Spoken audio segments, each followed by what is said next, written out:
Πάμε να συναντήσουμε την Άντζελα Ζούγρα για να μας δείξει τρόπους να κάνουμε εξοικονόμηση ενέργειας. Ένας εξ αυτών είναι και τα έξυπνα φωτοβολταϊκά στο μπαλκόνι. Καλό μεσημέρι, παιδιά. Καλό μεσημέρι, Άντζελα. Είναι μαζί σου και ο κύριος Γιώργος Νικίας, ιδιοκτήτης εταιρείας φωτοβολταϊκών. Καλησπέρα.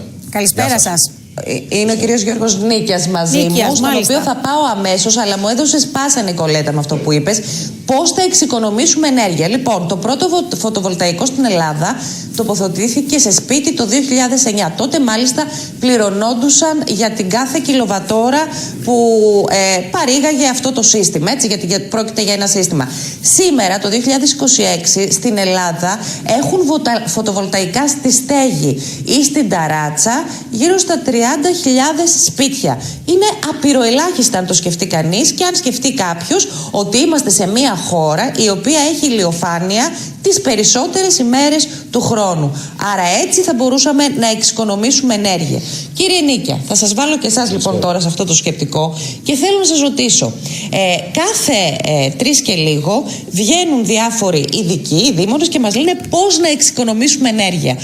Αν αυτά τα συστήματα με τα οποία ασχολείστε αρκετά χρόνια ήταν προσιτά σε όλο τον κόσμο ή επιδοτούνταν ή η γραφειοκρατία ήταν μικρότερη, θεωρείτε εσείς από το ενδιαφέρον που εκδηλώνουν οι περισσότεροι ότι θα είχε η συντριπτική πλειοψηφία των σπιτιών στην Ελλάδα φωτοβολταϊκά? Βεβαίως. Όπως ας πούμε για παράδειγμα πλέον είναι de facto ένα σπίτι να έχει ηλιακό θερμοσύφωνα. Παλιότερα δεν υπήρχε αυτή η λογική. Πλέον σιγά σιγά μπήκε η λογική του ηλιακού θερμοσύφωνα το δεκαετία του 80. Τα φωτοβολταϊκά, και βάλιστα με αυτά που ζούμε με την ενέργεια, εννοείται ότι ενδιαφέρουν πάρα πολύ κόσμο που θέλει ενεργειακά τουλάχιστον να εξοικονομήσει ενέργεια, να μην πληρώνει πολύ τους λογαριασμούς του. Που είναι επιτακτική ανάγκη στις μέρες μας. Τώρα, ας μην γελιόμαστε, έτσι. Λοιπόν, θα ήθελα λίγο να με βοηθήσει ο εικονολήπτης μας και να δείξει ένα σπίτι που έχει φωτοβολταϊκά στο μπαλκόνι στη Γερμανία, που έχουν ελάχιστη ηλιοφάνεια σε σχέση με εμάς.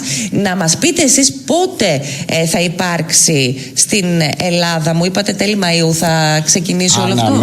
Αναμένεται, και σίγουρα με τις εξαγγελίες και του Υπουργείου, αναμένεται η υπουργική απόφαση, η οποία οριστικά θα θέσει μια έναρξη και ένα πλαίσιο, το οποίο αναμένεται μέσα στον Μάιο, από ό,τι έχουμε και γνωρίζουμε. Ναι, εμείς λέμε τις πληροφορίες, τώρα θα δούμε το οποίο θα επιτρέπει και επισήμως. Η τοποθέτηση φωτοβολταϊκών είναι κάτι που επιδοτείται ή όχι? Αυτή τη στιγμή δεν τρέχει κάποια επιδότηση. Παλιότερα υπήρχε κάποιο είδους επιδότηση στην αρχή υπό τη μορφή της πληρωμής της ενέργειας από... Σαν να πουλούσες την ενέργεια που κανονικά την ενέργεια και πληρωνόσουν για αυτή την ενέργεια που παρήγες στο δίκτυο. Για να βοηθάς ουσιαστικά το δίκτυο. Κύριε Νικιά, τι κοστίζει? Εξαρτάται ποιο βλέπετε. Βλέπουμε τα πάνελ αυτά στη βεράντα, στο μπαλκόνι στη Γερμανία. Ας πούμε σε ένα σπίτι 100 τετραγωνικών που ζει μια τετραμελής οικογένεια. Μάλιστα. Δεν είναι έτσι ακριβώς, Νικολέτα, για να μην μπερδευτεί περισσότερο ο κόσμος. Ναι. Δεν έχει να κάνει με το πόσο είναι το σπίτι, αλλά πόσο είναι το μπαλκόνι. Ναι. Γιατί μπορεί να είναι ένα σπίτι 200 τετραγωνικά χωρίς μπαλκόνι. Να είναι μια μοντέρνα κατασκευή, ας πούμε, έτσι. Θα σας τα πω πολύ γρήγορα και συνοπτικά. Ένα σπίτι που λέτε για να καλυφθεί ενεργειακά από φωτοβολταϊκά είναι μια επένδυση της τάξης των 10.000 ευρώ, 10-15.000 ευρώ. Μάλιστα. Αλλά υπάρχουν διαδικασίες, υπάρχει μεγαλύτερη γραφειοκρατία. Να μείνουμε στο μπαλκόνι. Που είναι κάτι καινούριο και που πολλοί σας ρωτούν ήδη, έτσι. Βεβαίως. Τι τους λέτε? Το μπαλκόνι είναι μια πολύ πιο μικρή εγκατάσταση, πολύ πιο εύκολη εγκατάσταση, πολύ πιο οικονομική εγκατάσταση της τάξης των 1.000-1.500 ευρώ, ας το πούμε. Άρα, μισό λεπτό, λέμε 1.500 ας πούμε. Εξοικονομείς πόσο επί της 100, πείτε το μου, από το λογαριασμό του ρεύματός σου? Αναμένουμε, και αναλόγως στην εγκατάσταση, περίπου 20 με 30%. Σημαντικό. Άρα πότε κάνεις απόσβεση, έτσι χονδρικά πάντα, έτσι?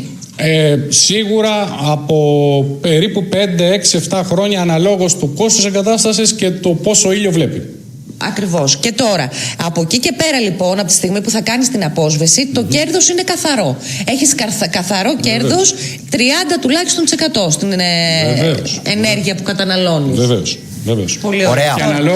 Και αναλόγως πότε κάνεις χρήση αυτής της ενέργειας, εννοώντας ότι αν συμμετέχεις με καταναλώσεις Γιατί αν μιλάμε για ένα κενό σπίτι που δεν έχει καταναλώσεις, δεν κάνεις καμία εξοικονόμηση. Ναι, μιλάμε για μια οικογένεια που θα βγει. Μπράβο, όσο πιο πολύ καταναλώνεις, τόσο μεγαλύτερη εξοικονόμηση θα έχεις πάνω σε αυτή την εγκατάσταση. Κύριε Νίκη, επειδή νομίζω ότι δεν θα έχουμε πολύ χρόνο ακόμη, να πούμε ότι έξω, δεν μπορούμε να το δείξουμε τώρα, εσείς έχετε ένα ηλιακό πάνελ, ένα φωτοβολταϊκό, να το πω έτσι, ναι, το οποίο είναι ένα τραπέζι. Με 4 πόδια, παιδιά, κανονικά, το οποίο τραπέζι σε περίπτωση που δεν έχεις καθόλου χώρο, γιατί υπάρχουν και αυτά τα μπαλκόνια, έτσι, και στην Αθήνα, στις πολυκατοικίες τα βλέπουμε συχνά. Προσπαθεί τώρα, μάλλον, ο Περατέρ να μας δείξει ένα αντίστοιχο γραφείο ολόκληρο. Με αυτό το τραπέζι λοιπόν εξοικονομείς κάποια ενέργεια με λίγο κόστος και είναι πολλοί, επαναλαμβάνω, αυτοί που σας ενοχλούν εντός εισαγωγικών και σας ρωτούν λεπτομέρειες. Βεβαίως, και να θυμόμαστε βέβαια ότι και το φωτοβολταϊκό πάνελ, το στοιχείο δηλαδή, είναι κάτι πολύ μεγάλο, είναι μια κατασκευή μεγάλης αντοχής. Οπότε μπορεί να χρησιμοποιηθεί άνετα για οποιαδήποτε χρήση μέσα σε ένα σπίτι ή οπουδήποτε αλλού. Άρα, γιατί να μην εκμεταλλευτούμε και ότι η επιφάνειά του μπορεί να συλλέγει ηλιακό φως, να το μετατρέψει σε ηλεκτρική ενέργεια. Έχετε δίκιο. Είναι έξυπνες λύσεις, τις οποίες όλοι πρέπει να από εδώ και στο εξής να απευθυνθούμε και να χρησιμοποιήσουμε για να κάνουμε εξοικονόμηση ενέργειας. Ευχαριστούμε πολύ την Άντζελα Ζούγρα και τον κύριο Νίκια. Να είστε καλά. Καλό μεσημέρι.